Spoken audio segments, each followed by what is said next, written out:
The hardest thing in machining that will put levels of stress on your shoulders that you can't even comprehend is securing and retaining high-level customers. Because without them, everything stops. Your fixturing, your tooling, your jobs, everything that you set up, all the money that you put into tools, labor, setups, it all means nothing. Now think about it. You can spend weeks on dialing in fixtures, dialing in coolant, dialing in your programs, getting everything set. And then all of a sudden your customer that has no loyalty to you jumps ship because of quotes that are like 2% less expensive. Now, to be successful as a job shop, it's all about repeat work. It's about finding customers that will give you a job that you will tool up, you will program, you will fixture, and you'll run, say, 100 parts, 200 parts. And then a month later, they will repeat the order, repeat the order. The second time you actually do the order, you don't have to program it. So you're making more money. You don't have to tool it up because you have the tools probably in a tooling box. And you have a fixture that's on a pallet. They can just rotate into the machine and you have that repeat work. When you're not fixturing, that means the machine is running. That means you're making money. Now there's a lot of you guys out there that are actually doing all of that. They're securing the job. They are fixturing. They're pouring their heart and soul into the project. They're running the parts knowing that they're going to get that repeat work. But they might not have the PO, they just have the word of the customer. And then all of a sudden the customer comes back, stabs you in the back, gives the work to somebody else because it's 5 cents cheaper per part without even giving you an opportunity. And you're left tearing everything down, starting over, losing money, losing profit, losing all of it. And then you start that entire rotation again with a new customer. Now, one of the reasons that I found success, that Titans of CNC found success, is because I understood that not all customers are created equal.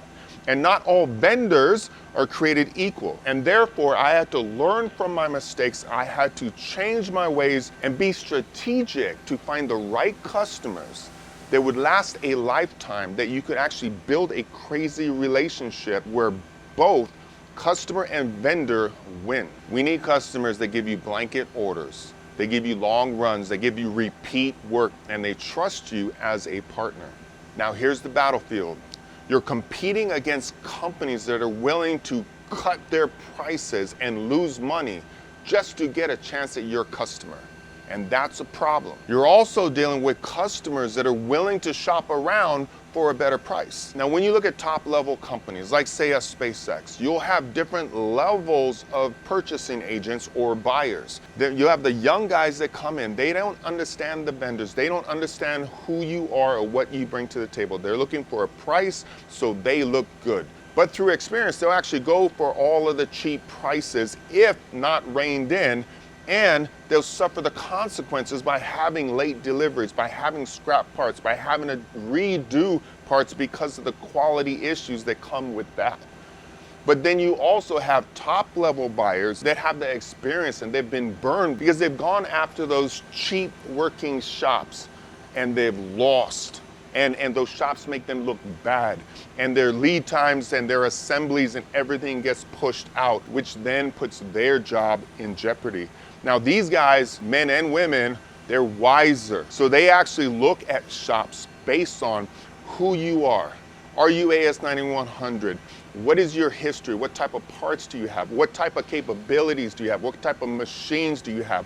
What type of parts? What type of materials? What tolerances? All of it. They take a deeper look into it. So as a potential high value vendor, you need to fight for an opportunity to talk to a buyer on that level because they understand the game and they're willing to pay the money to secure high value vendors that deliver quality parts on time consistently. Now, when you start rising levels when it comes to customers and you start looking at who's the right customer, what's the right type of work, consistent work that's going to be around for a long time, it is a competitive field. A lot of people look at machining like, oh, this is such a complex industry and it's so difficult. But on that level, everyone can make parts.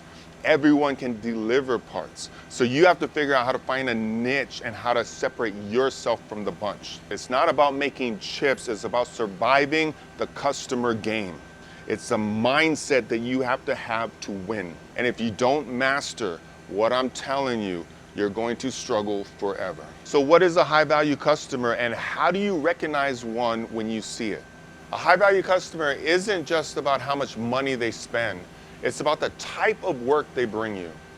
Here's 4 characteristics that explain what a high value customer is. 1, they place blanket orders and guarantee it. So instead of getting 1 purchase order per month, you're actually getting 1 purchase order for 12 months straight with delivery dates per month. It gives you steady workflow and you're not having to chase POs. 2, they give long-running jobs, stable, profitable production. 3, they send repeat work, parts that keep coming back with minor variations. 4, they respect the partnership. They're not just here to save pennies. They're looking for someone that they can trust and have a long-term relationship with. Now, these customers are gold, but they're rare. And here's the kicker. You don't find them by luck. You earn them. And that means that you don't have to be just a shop. You have to be a high-valued vendor. You have to have confidence in that. You have to have the mindset for that. If you want customers to stick, you have to prove that you're irreplaceable. You have to give them an experience that they've never had before. Here's what high-value vendors look like. Extreme production skills. You run jobs that others avoid. Problem solving. You don't just cut parts, you solve engineering nightmares. You show them a better way. You show them a better solution, and you show them how to save money. Quality. Parts are right the first time, every time. When you step into a high level, you have to change everything. You have to go to 100% inspection on all tight tolerances. You have to take your in-process inspection to an entirely new level. And your documentation needs to be traceable and perfected. When those customers walk into your company, they need to see perfect parts and everything documented perfectly so they have confidence in you. They look at your processes, they see that it is absolutely flawless, and they know that this company is high level. They do everything high level. That means that they will take care of us and our parts on the highest level. Another huge one is on-time delivery. Reliability builds trust with high-level customers. If you give them a date, you need to beat that date consistently and never fail. And if you have any problems along the way that could prohibit you from actually delivering those parts on time, you need to communicate way ahead of time, and you need to be truthful and honest about the process, and then be willing to work crazy hours and through the weekends to get the jobs done, to solve the problem, and that in itself builds more trust. Another one that is absolutely key, where most shops fail, is innovation.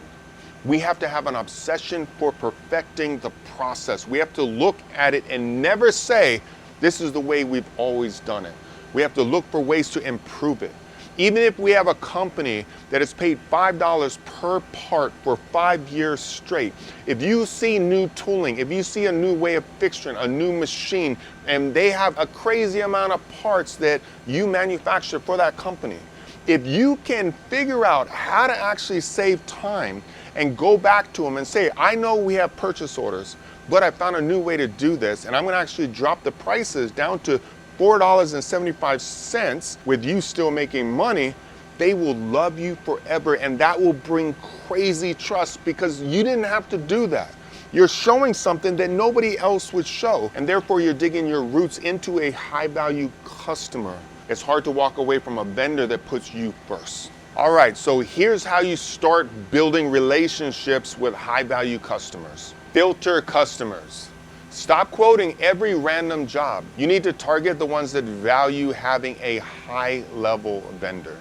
Prove your value up front. Show cycle time reductions, fixture strategies, and even machine sample parts for the customer. If they're high level and they're willing to look at the parts, you need to do what it takes to secure that relationship because it could change your company's future.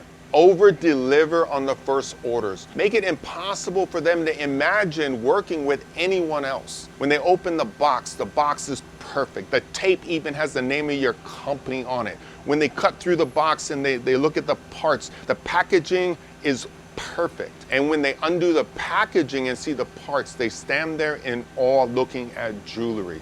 Over deliver and give them something they've never seen before, and give them a service they've never seen before. A huge lesson that I learned is diversity. Just like customers never put their eggs in one basket, neither should you.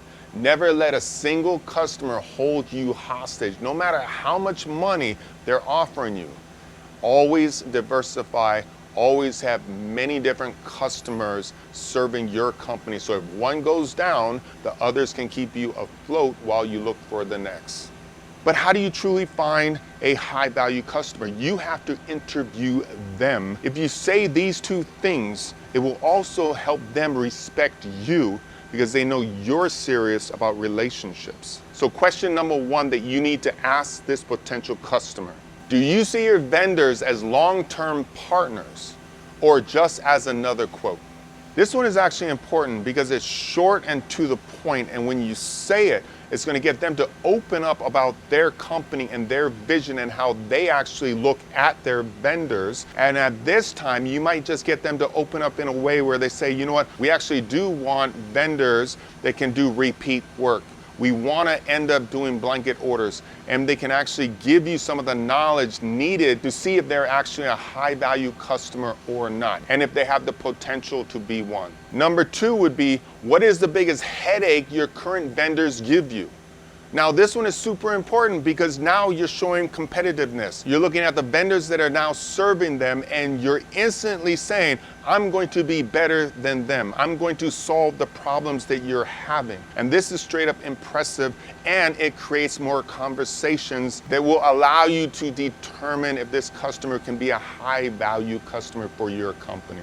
If you want to win in this trade, stop thinking like a machinist. Stop thinking like a job shop and think like a strategic partner, and solve your customers' problems, and you will thrive.